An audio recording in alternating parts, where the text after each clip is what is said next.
experiencing some tech issues, so we had to switch around links, but we're glad that we're getting started. My name is Maisel Alami. I'm here from the Palestine Institute for Public Diplomacy, which is an NGO based in Ramallah, and our digital brand Rābet. And we are co-hosting this event today with the Palestine Solidarity Campaign in the UK, and James is here joining us from there, as well as our two wonderful speakers, Mohammed and Zainab, who are both Palestinian activists based in Gaza, and who I'll introduce more in a little bit. I want to first of all start and say that, this month commemorates the 15 years of siege on Gaza, which has been ongoing since 2007. Gaza has become one of the most unlivable difficult places to live in for Palestinians for so long, ever since the establishment of the siege on Gaza, which is basically a blockade from the sea and the land as well, that entraps Palestinians within the land, and Palestinians struggle to get permits to leave Gaza and anybody else from outside to enter Gaza. So basically, they have been trapped geographically for almost 15 years. Their resources are the land, the agriculture, fishing industries, electricity, etc. All are controlled by Israel. Their exports and imports are also controlled, and the population of Gaza has actually been put on what we call a nutritional diet of sorts, where even their caloric intake is being monitored through the food that is, coming in and out of Gaza, monitored by Israel. This system of control that Israel has established over Gaza essentially aims to fragment Palestinian society as a whole, and to also weaken Palestinians in Gaza itself. Mohammed and Zainab will talk to us more about that, on how the original population of Palestinians in Gaza are actually refugees from the 1948 Nakba and the 67 Naksa, and how that now translates into their communities. To start us off, I will introduce Mohammed Rafik, who's a Palestinian journalist, writer, and researcher living in Gaza City, and a chapter contributor to the book A Land with the People, Palestinians and Jews Confront Zionism. His media and journalism work has been featured in international newspapers and magazines such as Al Jazeera English, Middle East Eye, the Electronic Intifada, 972 Magazine, the London Economic, the Palestine Chronicle, and the Palestine in America. He's also part of We Are Not Numbers, and so is Zainab, which is a wonderful organization of Palestinians in Gaza that does a lot of great work. We'll link some of their work below throughout. Zainab is 20 years old. She is a fourth-year translation student and loves trying new things.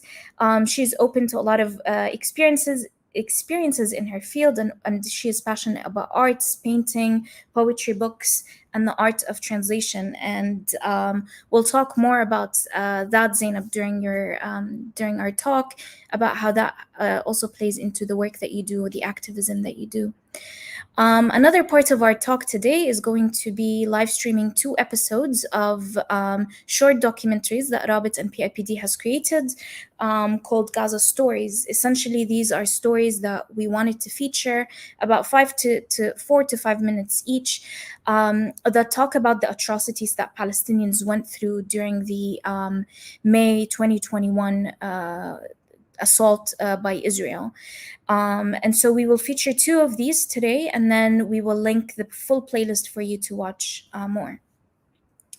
So to get us started, perhaps I'll start with you, Zainab, and ask you to tell us just briefly, generally, to help jump us in, what do 15 years of siege on Gaza mean to you? What has it reflected for you in your close community and outside as a youth, but also watching the elders in your family as a whole?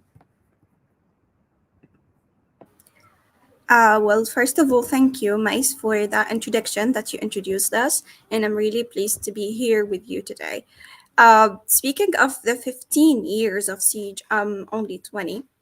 So I've only lived 5 years of my life, which is I was so unconscious. I was a child living the life of freedom and living the normal life. So 15 years of my life were the years I was growing up, where the years of my personality is shaping. Like my personality is all shaped in that siege. I really never experienced how is it like to be living in a normal place, to be living in a place with like the simplest basics of life are available without having to ask for them, without having to fight for them. Um, One of the simplest things that I found when I was a child living under siege, when I traveled to Egypt. Um, I started asking my relatives living there, do you guys watch TV without getting the signal stuttering? Like we live in Gaza, BGC word drones. The drones, they ruin the TV signal. So when you're watching your cartoon as a child, you expect the TV just to work normally. This we were deprived of living in Gaza as kids under blockade. Hearing fireworks when I was a kid, hearing fireworks terrified me because is this a firework or bombing? This is like the simplest thing. Hearing a firework, I question it because I thought it's a firework because I'm sorry, I'm not used to live this normal life that has all of those simple things without having to question them, without having to question, like, do you people have this normally in your land? Like the simplest thing is not the blockade on Gaza is not a case, it's not a political case, it's a case of life. It's a case of humans and life, kids, adults, elderly people, everyone here suffers from this without even knowing it because it's been opposed on them like it's a lifestyle. Absolutely. And how do you feel, Zainab, it has affected maybe your work or your passions, and what you hope to sort of see beyond the siege for you? Well, for me, I had applied for, like everyone here in Gaza, applied for a couple of scholarships. My dad also have applied for a couple of scholarships, but we couldn't get the permission to travel because simply here in Gaza you don't have an airport. You have that crossing that everyone controls but you. Egyptians control, Israel control, everyone controls it but you. So you have to die once or twice or three times just to get the permission to travel. You don't just book your flight and go to the airport. No, we don't have this here. You don't just go by the ship, you don't go by the trains, nothing, none of that. And also, if I have always been dreaming to like go outside learning from other experiences, learning from other cultures, especially in my work of translation, because translation is basically about translating cultures. So I can't be that what I can't have that wide knowledge without looking at other people's cultures. I wanted to travel, I wanted to have that experience in real life, but it's like totally impossible now for me.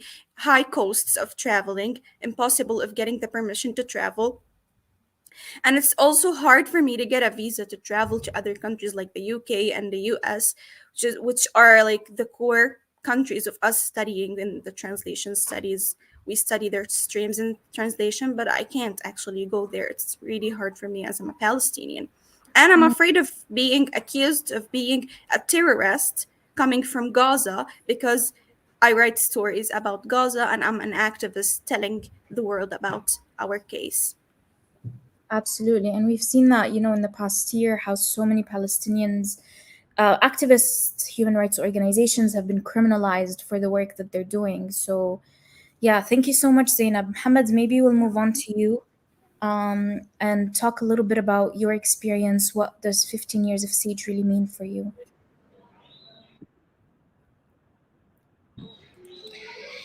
Yes, thank you, Mice. Thank you also, Zainab, for introducing our home. And as you know, like you're a fellow writer and journalist, thank you so much for your brief, laconic, and very powerful words. And thank you, Mice and Rābet and PSC for this opportunity today to speak.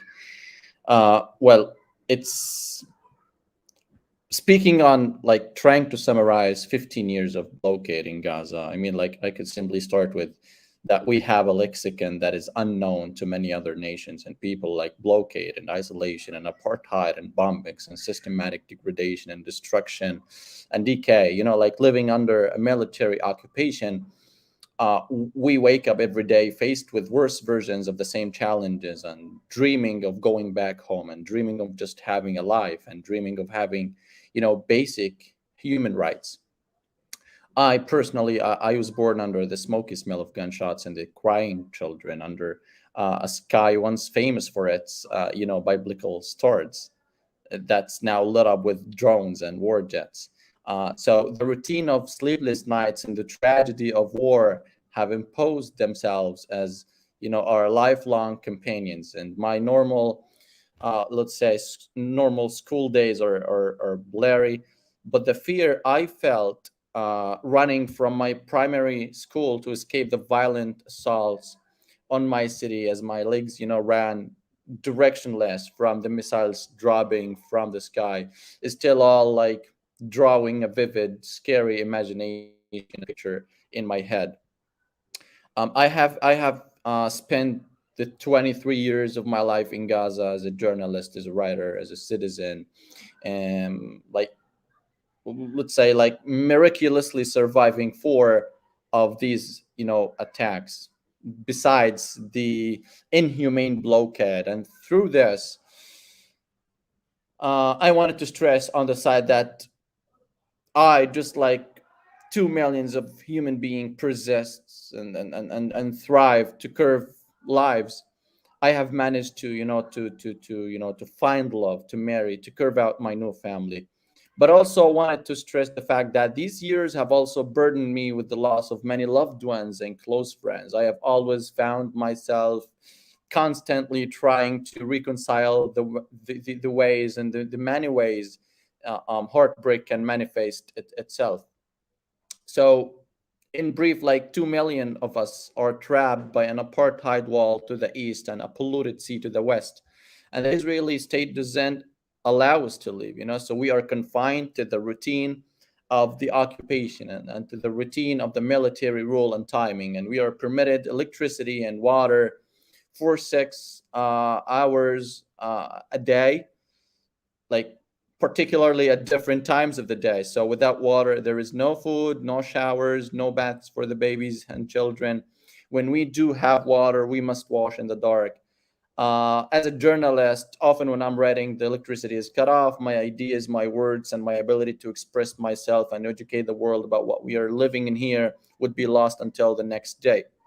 So the frustration of siege and blockade for 15 years is suffocating, and basic, very basic and mere human privileges of life that are enjoyed by the rest of the world are taken from us in Gaza. So basically, the odds of waking up are shrinking probability, but we still get up for the day because for all the hardship and the tragic loss, there is also beauty. And for that, we have so much to celebrate in Gaza, in Jerusalem, and across the historic Palestine, that our green land of olives are the roots to which we attach our souls. Our shelter, our worth, and our affiliation with the land is symbolized by the olive tree and by the right to self-determination and self-presence as it sheds, hope under the shadow of the occupation, as I'm telling you, whether in Gaza or across historic Palestine.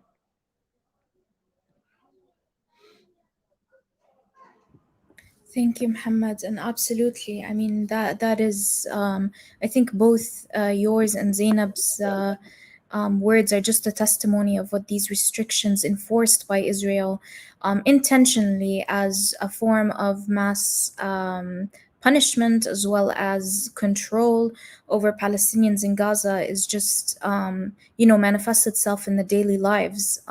Inability to access, internet. We were just talking before we started the live about how if you get a few hours of electricity you lose the water, if you get a few hours of water you lose electricity. And I think we are so used to hearing that, but we don't understand. I mean, a lot of us outside of Gaza might not understand the gravity of such resource scarcity. um, I think for now, what we'll do is we'll move on to streaming our first episode. This is the story of Batul Al Masri.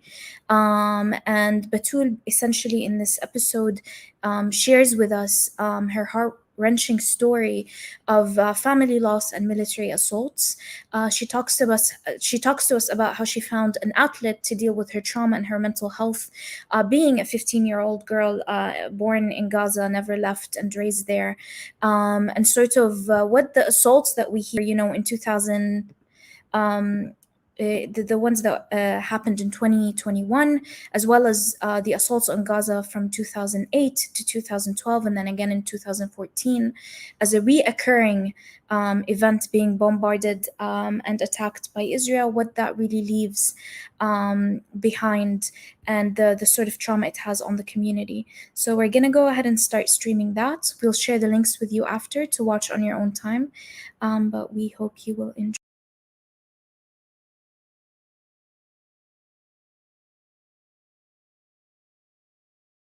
المكان اللي صار فيه القصف ما بروحش عليه ولا بطول عليه، بس من بعيد بعيد بطلع عليه، بتذكر اخواتي كيف صار فيهم، ايش صار فيهم، بتذكر لما كنا نمتبن، بس هاي اللي كنت بتذكره. بس بعرفش اتذكر اكتر من هيك.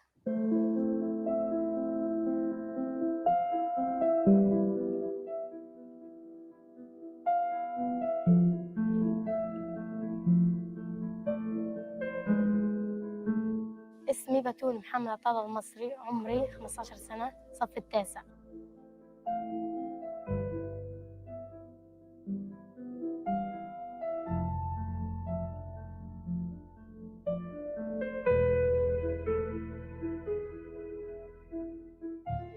أول ما طلع الصاروخ كل الحارة هجت، فيش اللي احنا بدينا بنعبي تبن وبنلعب مع بعضنا والخوات، كنا نلعب زي هيك، اللي صاروخ مع زي هيك فقع فينا زي هيك، بطلع الاقي اختي، بلاقي ابن عمي، بلاقي كلهم، بلاقي اخواتي، بلاقي اخوي، بلاقي كلهم زي شهقت.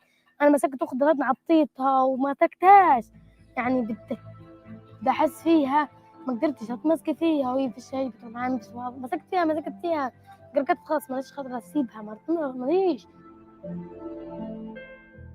انا علاقتي كانت مع اختي رهف كتير قويه، كتير كنا نلعب انا وياها، كنا نقعد انا وياها، كنا نشرب، كنا نروح على المدرسه، كنا نتحمم انا وياها. واخر يوم العصر زيك لعبنا انا وياها غمية شارده، راح زعق علي اخويا، حكيت عبي التبن انت وياها. فتحنا الكيس، مره الها ومره الي بنعبي الكيس، مره الي مره الها، فتحنا الكيس، يعني اخر لحظات يعني انبسطنا، حاسه حالي انها بدها تروح. محمد أبو نبهان، عازف درامز، بعيش في غزة. مبادرتي قائمة على الدعم النفسي مع الأطفال اللي تعرضوا لمخلفات حروب وضغط نفسي. هوبت على الحارة، لقيت حالي مصابة، ما كنتش عارفة إني مصابة، لقيت حالي بنزف، جريت على الحارة عشان أحكي لهم، زي لقيت حالي بطلع حالي مصابة، قلت أنا مصابة، مش دايرة عن حالي، فاش الصديق فيي، حاسة حالي بتنغص فيي، حاجة بتنغص فيي، طلعت نصها في على الظهر عنا، طلعت نصها ضلت نصها، جريت على الحارة اللي بقول لهم هيك، وصلت الحارة صفت.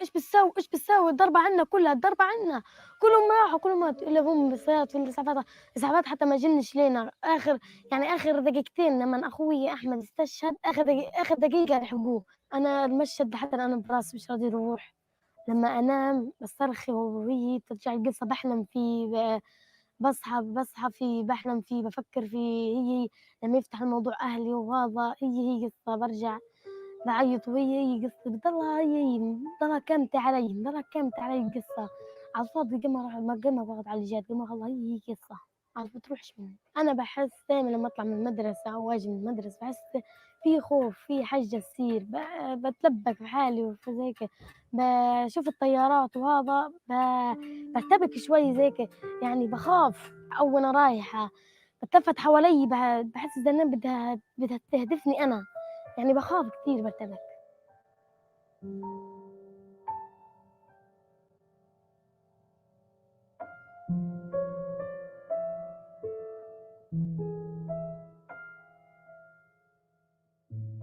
اجى فيديو على فيسبوك للاطفال اللي انا بشتغل معهم، عيلتهم طبعا اتدمرت بالكامل من اصابات وشهداء، وكنت حابب كثير اشوف عن قرب الاطفال اللي عندهم صار هيك حدث.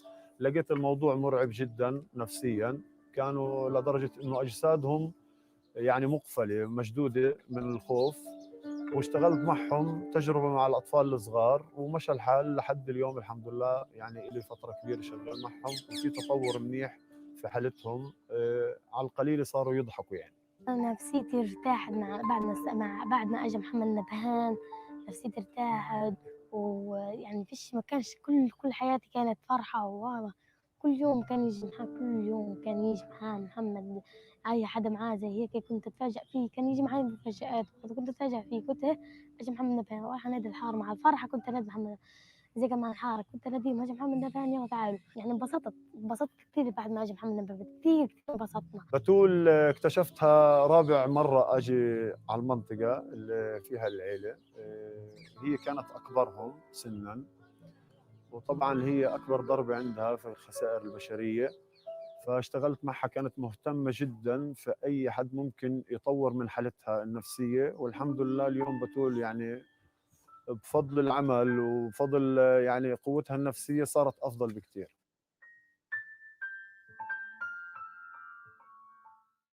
المكان اللي صار فيه القصف.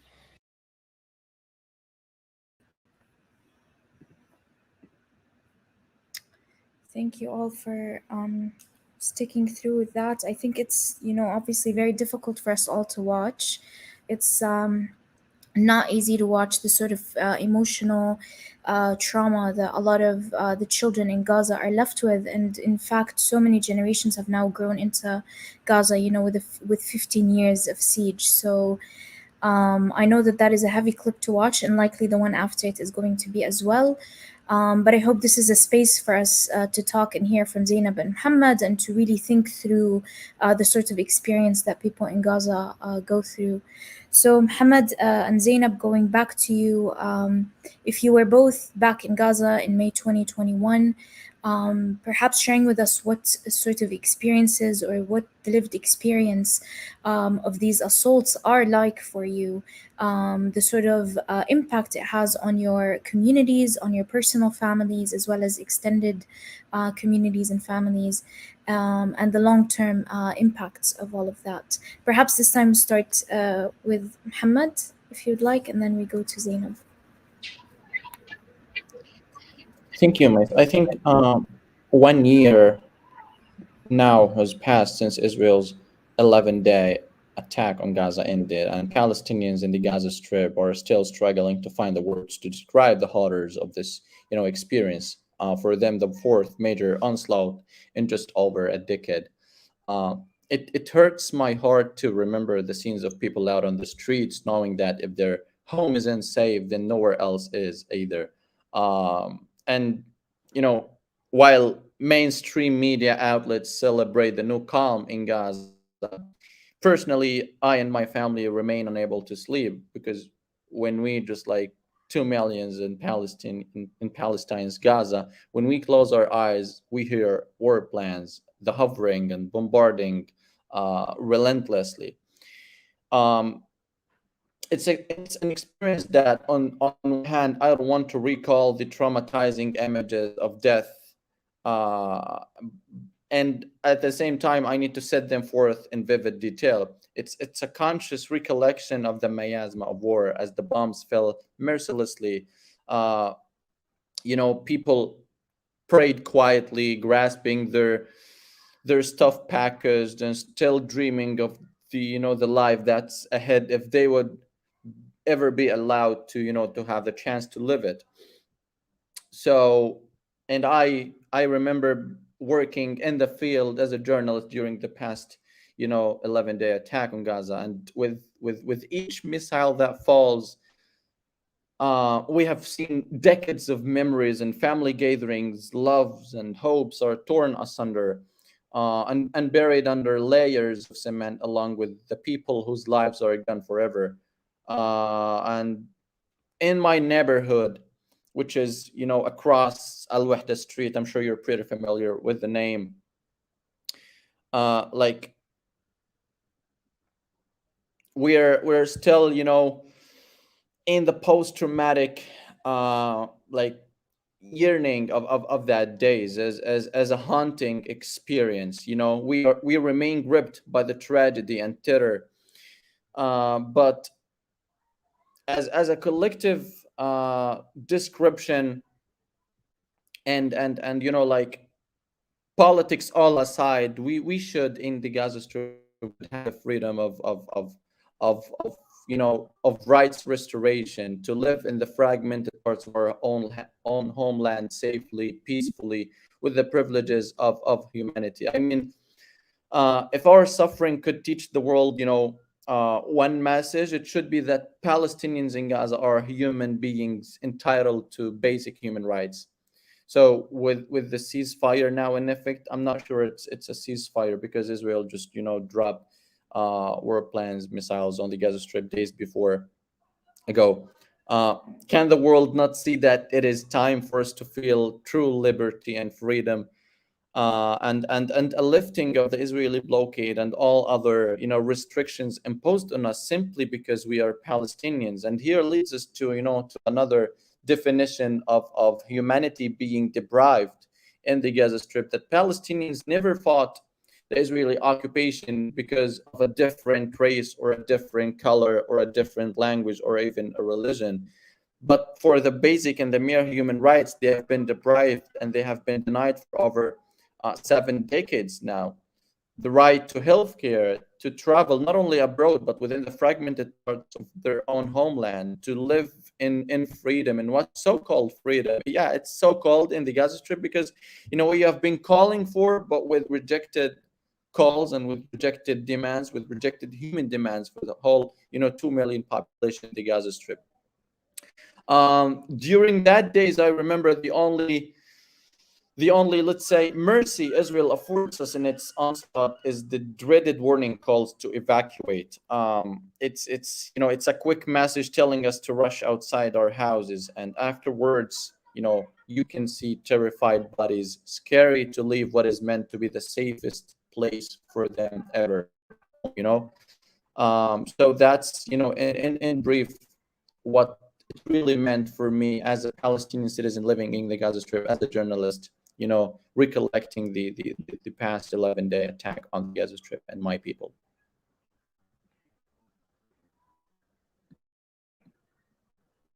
Thank you, Mohammed. That was very powerful. Zainab, on to you, perhaps to share your perspective on this. Thank you, Mais. What Muhammad says, it describes most of the very moments of the attack. And by the way, attack, because it passes me off to see people saying war because we are not two equal powers. It's an attack. It's just, we have to inform everyone not to call it war because, it's injustice for us to call it war. First of all, as Muhammad said too, we were journalists through that attack. We were working from home. We were collecting stories. Whenever a story happened, whenever a missile falls, we search for who got murdered. And we search about their background stories, their families, and we write their stories because they are not just numbers who are murdered, and their names are written and their names are like on the news. We searched and we wrote their stories under the attack. We wrote the stories of people being murdered around us. And that was one of the most terrifying things, because you don't know if your story is the next story to be written. Because why am I so sure that it's not my story that's going to be written by someone else next? Because nowhere is safe, literally. I remember we were writing a story and it was that sound of warplanes around me. And my friend who lives in Lebanon, he was texting me and he was telling me, if you could go to somewhere safe. I was like, no, nowhere is safe. Staying home is like my only choice. Going anywhere is not safe, including my house. It's not safe. And I can't concentrate. I have to do my work, because if I wasn't writing their stories, if I wasn't raising their voices, no one else will. Besides that, when you are writing and working and thinking at the same time that, is this the last time? Like, I'm not sure if this is the last time. When there's a ceasefire and we're writing about that, this isn't the end of the attack. The attack is constant. Like, it could start today. It could start the next hour. It could start next week. You're never sure when is the next attack. It's just a whole state of insecurity about your future. Is the whole state of living in the attack. Whenever they are like giving threats of attacking Gaza, we are all starting to get ready, getting our stuff ready, getting backed and stuff. Like, we are used to this, which is really terrifying, because this is something that shouldn't be normalized for kids, for youth like us, for even for humans.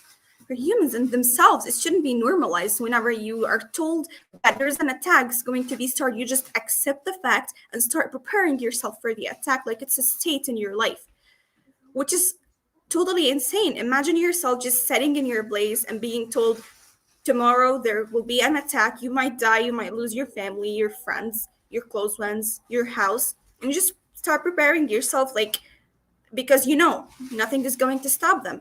The world is silent. No one is stopping them. No one will stop them, and it will happen. If it will happen, it's going to happen. It's inevitable to avoid. And also for me, it was really hard because I was asked by my friend living abroad. A friend living abroad were asking me about how you feel, how's it like. I can never explain it. Like, texting you while there's a bombardment next to my house, I can never explain the feeling. Like, if I'm trying to use words, it's going to be unjust. Words are never enough to explain what we were going through if I'm going to talk for like days and days. Absolutely. And even if you did, Zainab, you'd have the right to. I mean, the attacks, as Zainab said, assaults or attacks, indeed, and not a war, are. I'm Sorry, go ahead, Zainab.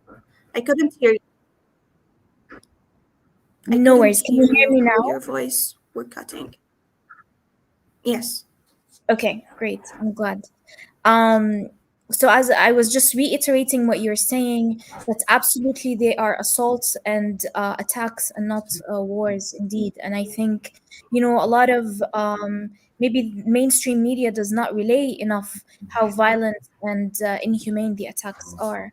And there is always a lot of destruction left behind, from infrastructure, electricity, buildings, schools, that are completely demolished. And a lot of the communities then, in the aftermath of these assaults, have to rebuild and have to, finance all of the rebuilding and coming back out from these attacks. And so they're very costly on the community. Hamad and Zainab, maybe as journalists, perhaps you could briefly speak to your experience online in May. What has it meant for you to be able to have a platform to access during this time? It was a time that is now being referred to as the Unity Uprising for Palestinians everywhere. And it was a time where people and Palestinians have rallied online to try and voice the Palestinian experience outside of mainstream media's, very, very restricted allowance to actually relay the reality of Palestinians. So as journalists, what has it meant to you? And did you feel that collectiveness during last year's May attacks?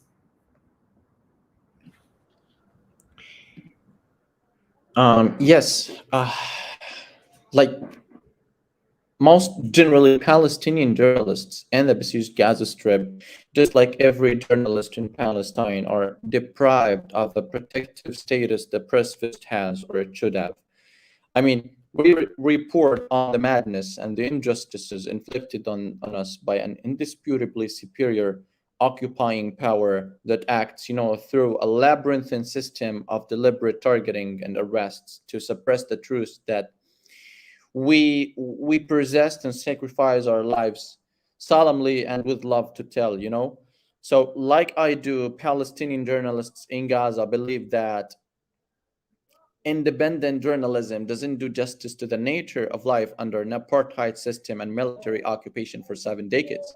In fact, we genuinely believe that we need fact-based, well-sourced, and unbiased storytelling with a thorough rejection of the mainstream media unjust mechanism. And so when we are working under war, I mean, we are fleeing death from one street to another, not because we are, trying to report exclusive, very first responding journalism to the outside world, but because we are hunted down as well as journalists. Pressed vest on your chest doesn't protect you and doesn't grant you the privilege you should have, or at least you should be given.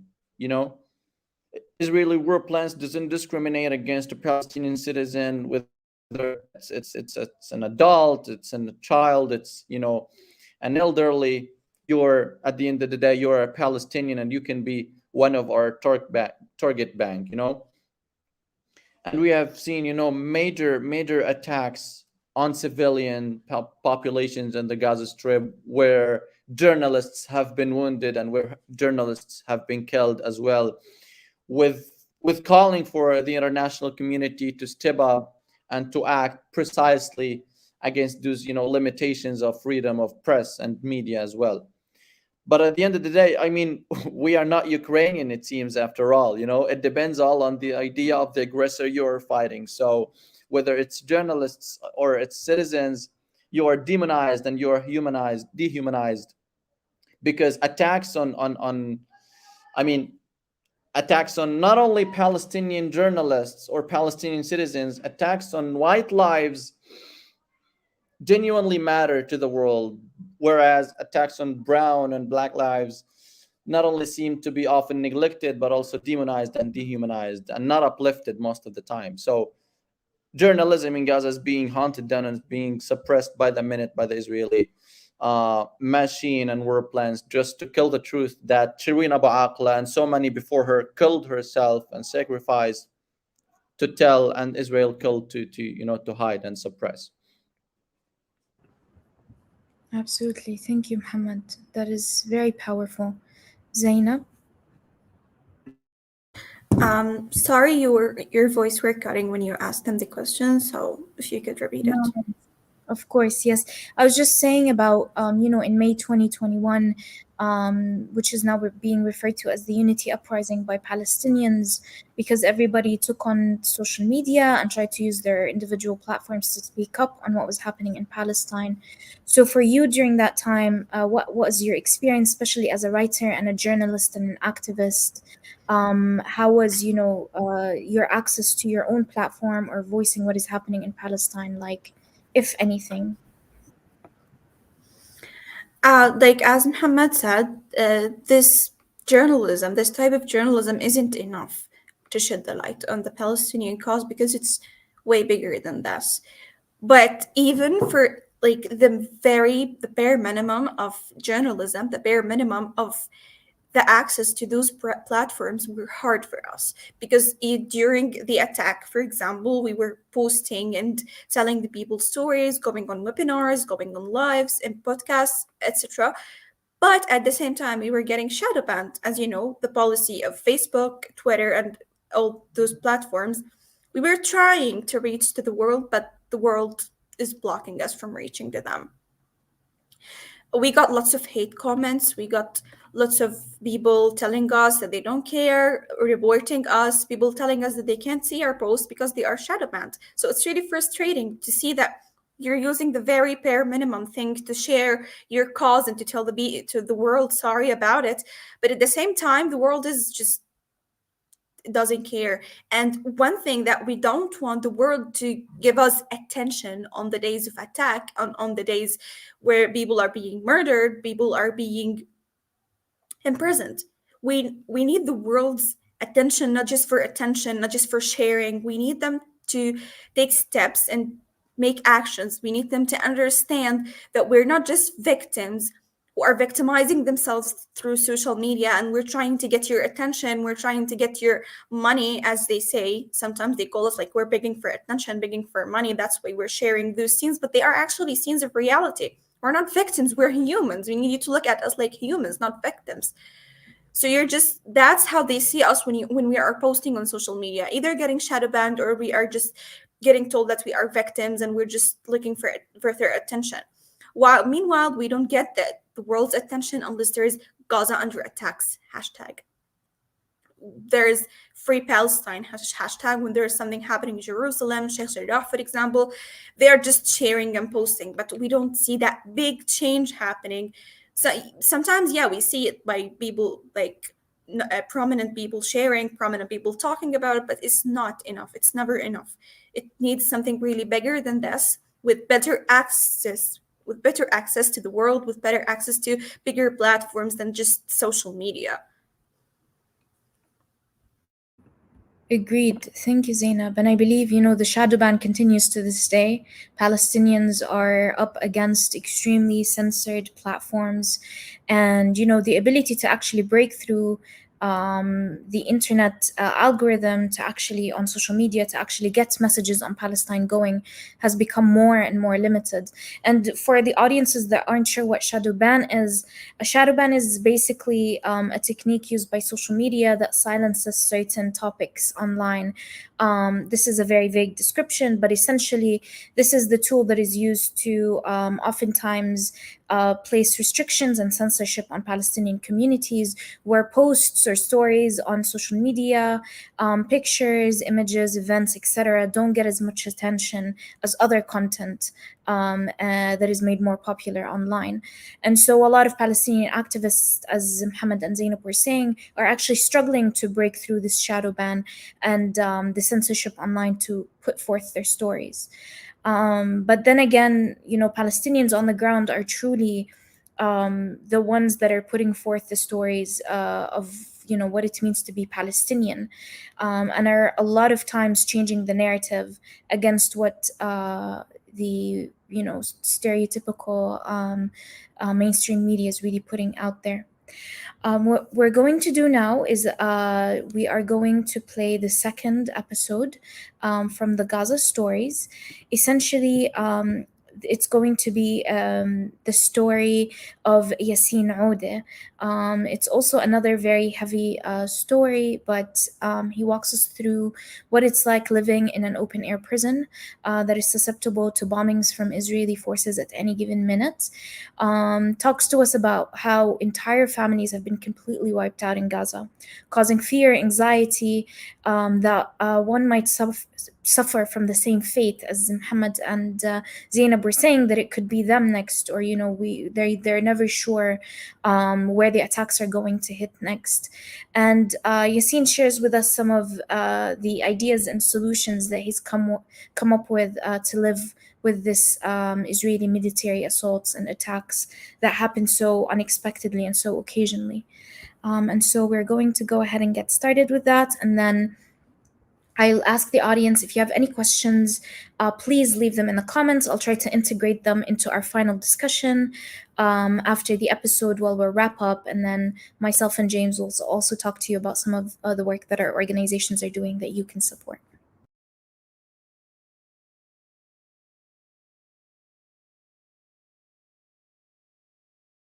يمكن في البداية أخوي توقع هذه الفكرة وحبها لأنه شافها على صفحتي، إنه يعني إنه نحافظ جزء بسيط على أطفالنا، نحافظ جزء بسيط على جزء من أطفالي وجزء من أطفاله. يمكن كان نوع من في وقت من الأوقات تغيير جو عند أطفالنا، إن أنا أخذ طفلين من عندي وهو يأخذ طفلين من عنده.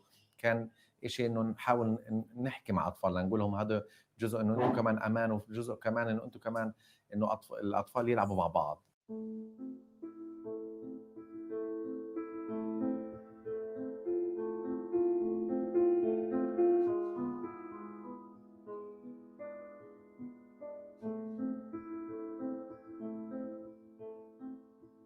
كنا قاعدين بالدار يهم بتاخذ صواريخ، فكرنا يعني إيش عادة. هو طلع يعني إنه طلع قرار إنه رح يصير، ما كناش عارفين إنه إحنا هالوقت رح دائم، فكرنا مؤقت يعني زي ما كانوا دائما يعملوا، بس طلع إنه دائم. اسمه مرام، عمري 12 سنة بصف سابع. الحرب هذه كانت الأشرس على قطاع غزة منذ يعني عاصرت أنا تقريبا 4 حروب. الأربع حروب شفنا كل مرة مسلسل من الجرائم الاحتلال الإسرائيلي، ولكن هذه كانت الأصعب. بصراحة مخيم الشاطئ قديش بنحاول نحكي إنه هو مخيم لاجئين وبيعاني من ظروف صعبة من قبل الحرب وقبل العدوان الأخير على قطاع غزة، ولكن بصراحة ما في كان أمان. كان في أي لحظة يضرب صاروخ الزناني، في أي لحظة ممكن يضرب الأباتشي، في أي لحظة يضرب الاف 16 ينزل مبنى كامله، زي ما حصل مع عائلة أبو حطب جوارنا. هذه العائلة دمرت كلها بدون سابق إنذار، عملت رعب عندنا في المنطقة لحد يومين تقريبا، واحنا بنشم ريحة البارود وبنشم ريحة القصف الموجود عندهم، ريحة الأشلاء، الشهداء، الأطفال. نفسيتنا كلها تعبت على هذا الوضع.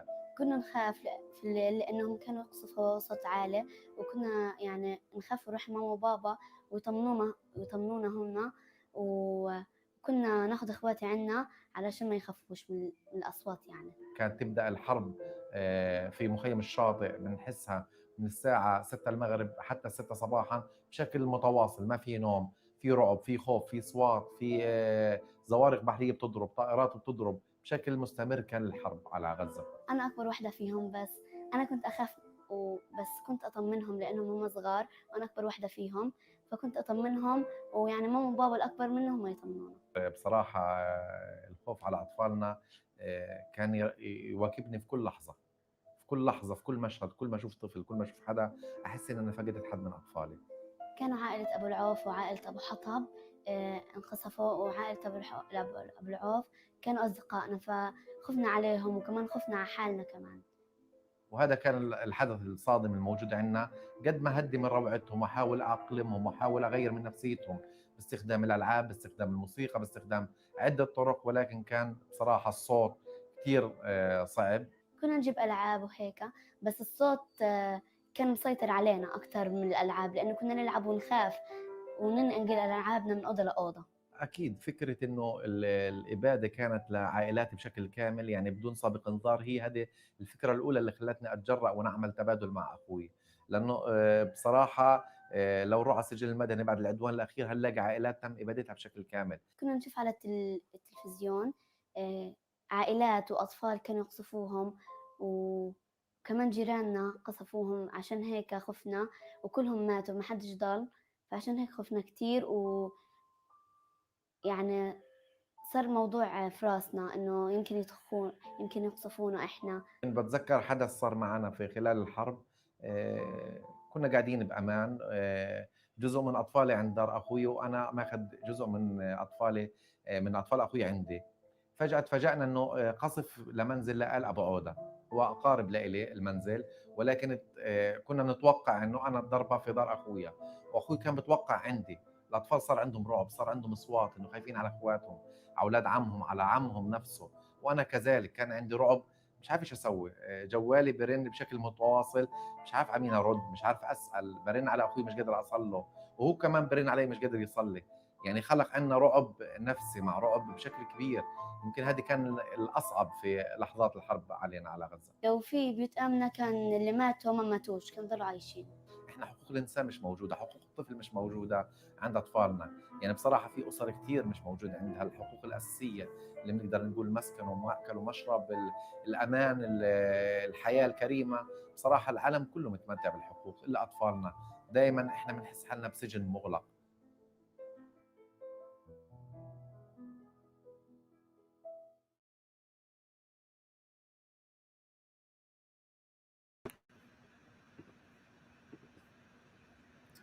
Thank you all for staying through and watching that. I think, if nothing else, this episode in particular, is very hard hitting in showing what it means to be under assault or under attack, and the sort of trauma that leaves. And I think more than anything, towards the end, Yassine remarks that there are no human rights, there are no any sort of treatment by Israel during these attacks that dignifies the lives of Palestinians. And so I think as we move forward, Muhammad and Zainab, and we start to wrap up, I would love to hear from you as Palestinians what you feel are ways that you can be supported by international audiences, and what forms what does that look like for you? And then James and I will wrap up from our end. Yes, maybe I can start. Well, at first, I'm just going to put it in very simple words. Realizing the right side of history is halfway through our liberation and freedom. And realizing that our human demands are only human is just the second way. Realizing that our fight back and resistance is a very legit and valid right is the other way of also amplifying and highlighting our the atrocities we are living and the parallels of oppression and suppression we have been trying to navigate our lives in the midst for 70 plus years. self-resistance and resistance and self-determination are very, very, very, very legit and very valid, because when compared to, to other people's fights for liberation, Palestinians seem to be charged with incitement, anti-Semitism, while other peoples are being applauded and branded courageous and heroes. For example, like what I'm trying to say, that terrorism and bravery, it seems, are interchangeable. We fight our oppressors and we get branded terrorists. And, for example, the Ukrainians do the same and they get applauded for their courage. I mean, Palestinians, we still support all other oppressed people's struggles for liberation. We uplift them in solidarity because we have been through the same. We know it very well what it is to be under a military occupation. We support all other peoples in their fight against the aggressors trying to steal their lands and their futures too, because we have been there ourselves. I mean, after the past, couple of years, we understand that how your actions are seen is dependent on who you are fighting and the identity of the aggressor you are up against. And we do not think this is okay, but we accept it as it is, you know, perhaps because we too are relatively civilized.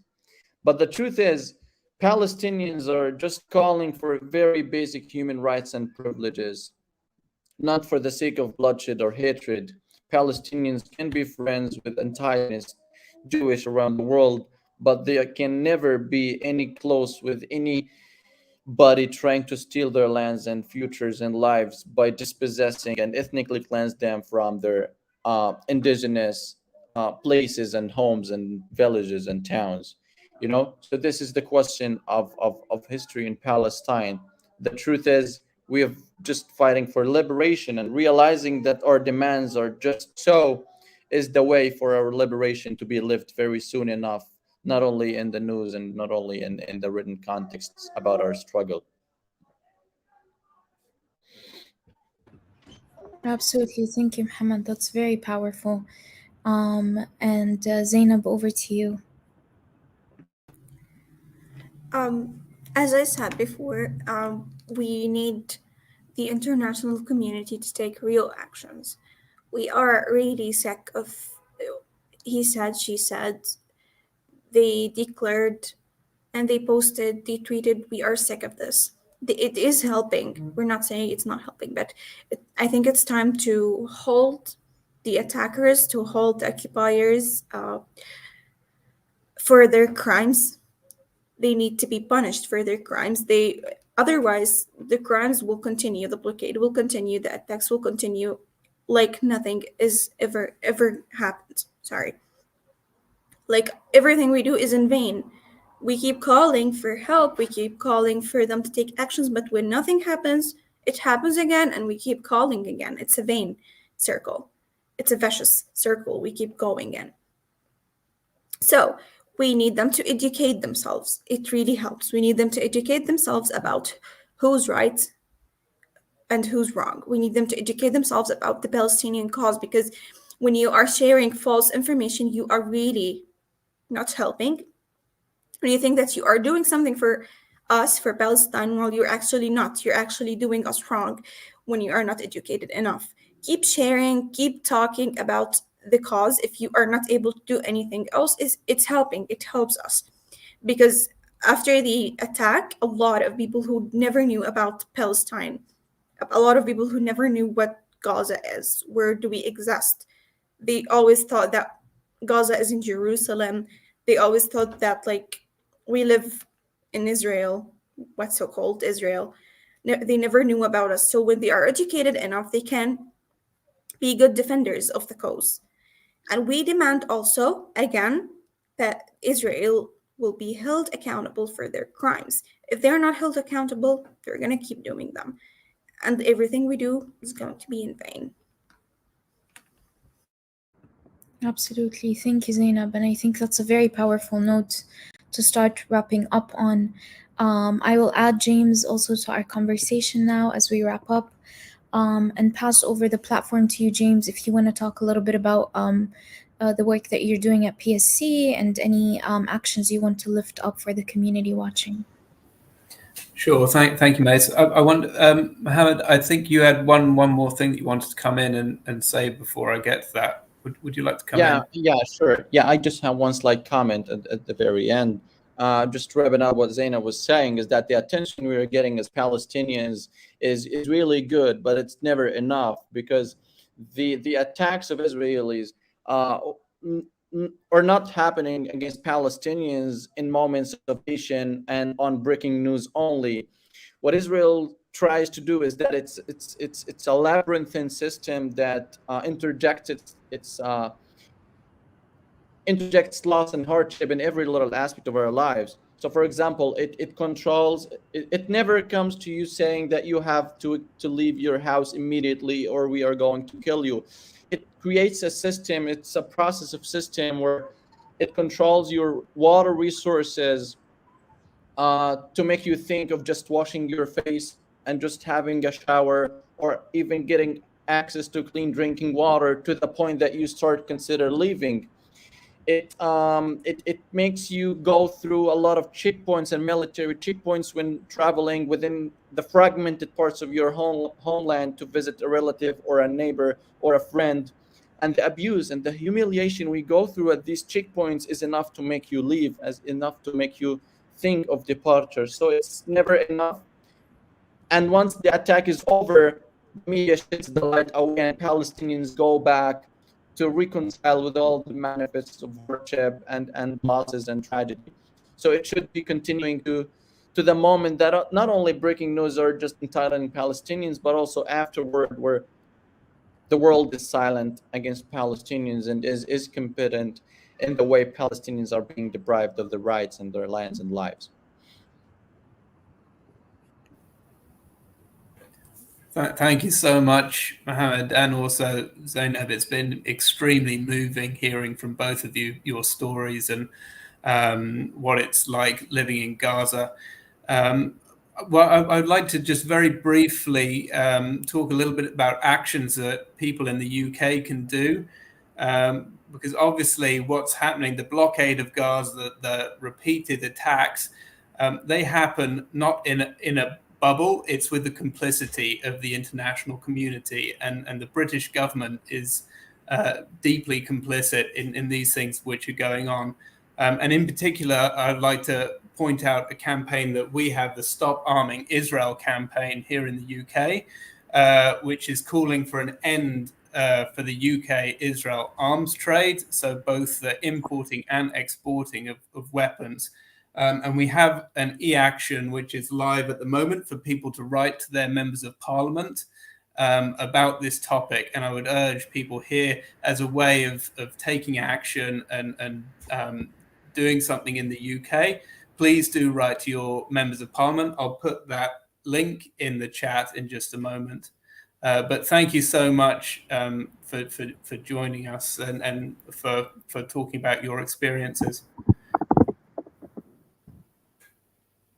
Thanks, James. I just put in the link to your website for the Stop Arming Israel campaign. So for anybody who wants to follow and act and share with your community, that would be great.